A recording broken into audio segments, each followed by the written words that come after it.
Hello everyone, welcome back to my channel. आज की video में हम डिस्कस करेंगे subject applied biochemistry unit acid base maintenance. ये पार्ट 2 वीडियो है। पार्ट 1 वीडियो में हम लोगों ने डिस्कस करा था point pH, next point regulation of blood pH को। वो वीडियो आपकी मोस्ट इंपॉर्टेंट वीडियो है क्योंकि उसमें हम लोगों ने डिस्कस करा था regulation of blood pH, blood buffer, respiratory और रेनल। अगर आपने उस वीडियो को नहीं देखा तो प्लीज़ इस वीडियो से पहले आप पार्ट 1 वीडियो देख लीजिए। ये पार्ट 2 वीडियो है। इसमें आज हम डिस्कस करेंगे ABG normal values acid base disorder. तो without wasting our time let us start our topic. ABG normal values. तो अगर मैं बात करूँ सबसे पहले एबीजी क्या होता है, तो जो एबीजी होता है उसको हम लोग कहते हैं arterial blood gas, full form. ये एक टेस्ट है, ब्लड टेस्ट है, जिसमें हम लोग सैंपल करते हैं। उस सैंपल के बाद किस सैंपल करते हैं, आर्टरी से करते हैं। कभी भी आपका ब्लड सैंपल होता है तो वेन से होता है, लेकिन आपको ध्यान देना जो आपका एबीजी होता है वो ब्लड टेस्ट आपका सैंपल किससे होता है, आर्टरी से होता है। ये मेजर करता है ब्लड में कितना ऑक्सीजन, कितना कार्बन डाइऑक्साइड और पीएच बैलेंस फूड ब्लड का चेक करके बताता है।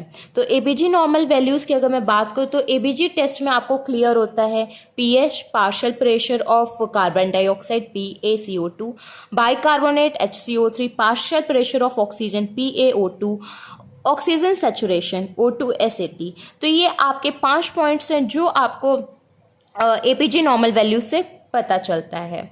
अगर मैं बात करूँ पीएच, तो पीएच तो हम लोग पार्ट 1 में डिस्कस कर चुके हैं, इसलिए हम लोग नॉर्मल वैल्यू डायरेक्ट डिस्कस करते हैं पीएच की, ब्लड पीएच में। तो ब्लड पीएच की नॉर्मल वैल्यू है 7.35 एंड टू 7.45।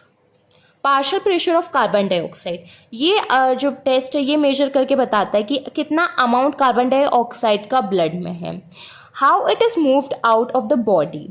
बाइकार्बोनेट HCO3, ये टेस्ट आपको बताता है कि बेसिक कंपाउंड जो CO2 से बनता है वो कितना है आपके ब्लड में। पार्शियल प्रेशर ऑफ ऑक्सीजन, ये टेस्ट आपको प्रेशर बताता है ऑक्सीजन का जो डिजोल्व है ब्लड में। ऑक्सीजन कैसे मूव करती है lung to blood stream. Oxygen saturation, ये टेस्ट आपको मेजर करके बताता है कि amount of haemoglobin carry oxygen in blood, मतलब कि ब्लड में कितने अमाउंट हीमोग्लोबिन कैरी कर रहा है ऑक्सीजन को, वो आपको बताता है ऑक्सीजन सेचुरेशन। ये नॉर्मल वैल्यूज और क्लिनिकल सिग्निफिकेंस का टेबल है। आप देख रहे हो वैल्यू क्या है, पीएच नॉर्मल रेंज क्या है 7.35 टू 7.45। क्लिनिकल सिग्निफिकेंस क्या है, क्या एसिडोसिस है, क्या अल्कलोसिस है, ये आपको खुद से कवर अप करना है। Next partial pressure of CO2 की क्या है 35 टू 45 mmHg। आपकी HCO3 माइनस की क्या है 22 to 26 m equivalent per litre. ये आपकी क्या है बाइकार्बोनेट की। पार्शियल प्रेशर ऑफ ऑक्सीजन कितनी है 80 टू 100 mmHg। सेचुरेशन कितना ऑक्सीजन सेचुरेशन आपका 95 टू 100%। नेक्स्ट आपको इसका सिग्निफिकेंस खुद से करना है। नेक्स्ट हम डिस्कस करेंगे acid base disorders. Acid base disorders में अगर मैं बात करूँ तो इसके आपके दो आते हैं, एसिडोसिस और अल्कलोसिस। उसके आपके टाइप्स होते हैं। टाइप्स में अगर मैं बात करूँ तो रेस्पिरेटरी एसिडोसिस होगा, रेस्पिरेटरी अल्कलोसिस होगा, मेटाबॉलिक एसिडोसिस होगा, मेटाबॉलिक अल्कलोसिस होगा। इन चारों को हम डिस्कस करेंगे नोट्स के थ्रू। सबसे पहले डिस्कस करेंगे रेस्पिरेटरी एसिडोसिस को कंपैरिजन करके रेस्पिरेटरी अल्कलोसिस से।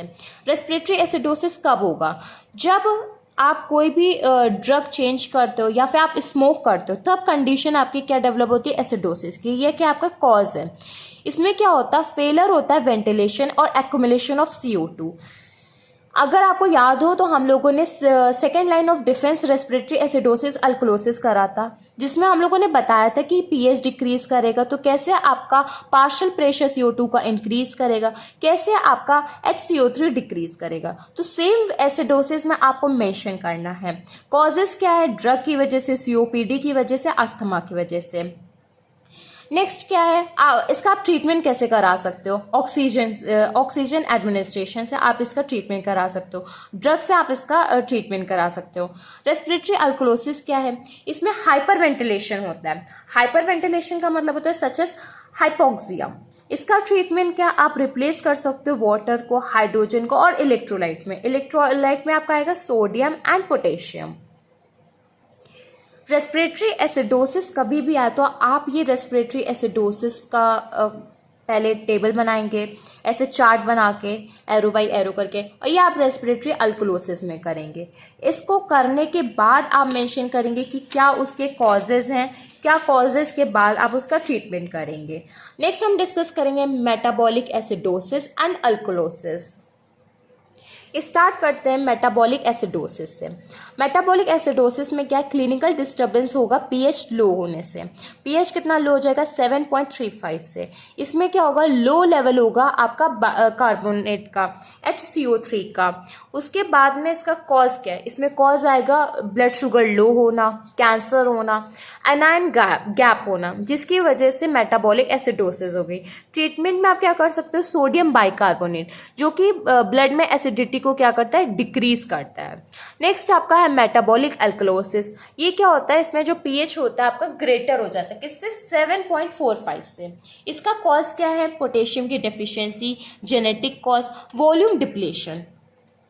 इसको आप ट्रीटमेंट कैसे करोगे, ट्रीटमेंट करने के लिए आप करोगे क्लोराइड का इन्फ्यूजन करोगे, सेलाइन का इन्फ्यूजन करोगे और ड्रग आप यूज़ करोगे। ड्रग आप फिजिशियन ऑर्डर के ही अकॉर्डिंग यूज़ करोगे।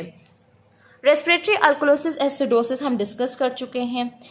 जो आपका एसिड बेस डिस्टर्बेंस है वो हम लोगों ने शॉर्ट फॉर्म में डिस्कस कर लिया है। आपकी unit acid base maintenance complete हो गई है। इनडायरेक्टली आपका पूरा सब्जेक्ट अप्लाइड बायोकेमिस्ट्री का कंप्लीट हो गया है।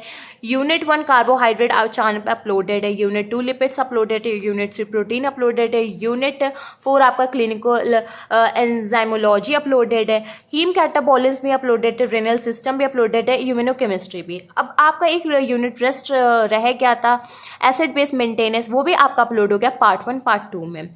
आपको कोई भी अप्लाइड बायोकेमिस्ट्री सब्जेक्ट की अगर आपको प्लेलिस्ट या फिर आप कह सकते हो कोई भी वीडियो देखनी है तो आप मेरे चैनल पे जाएंगे, प्लेलिस्ट पे जाएंगे। प्लेलिस्ट बायोकेमिस्ट्री के नाम से बनी है जिसमें आपको सारी यूनिट्स मिल जाएंगे सब्जेक्ट बायोकेमिस्ट्री के। साथ ही साथ मैं आपको प्रोवाइड कर दूंगी इंपॉर्टेंट टॉपिक्स बायोकेमिस्ट्री में।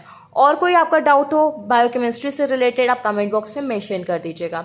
बायोकेमिस्ट्री सब्जेक्ट के लिए आप सभी को ऑल द बेस्ट। और कोई डाउट हो आपको किसी भी सब्जेक्ट से related mention in our comment box. अगर ये वीडियो आपको अच्छी लगे तो प्लीज़ वीडियो को लाइक कर लीजिए, चैनल को सब्सक्राइब कर लीजिए। Thank you.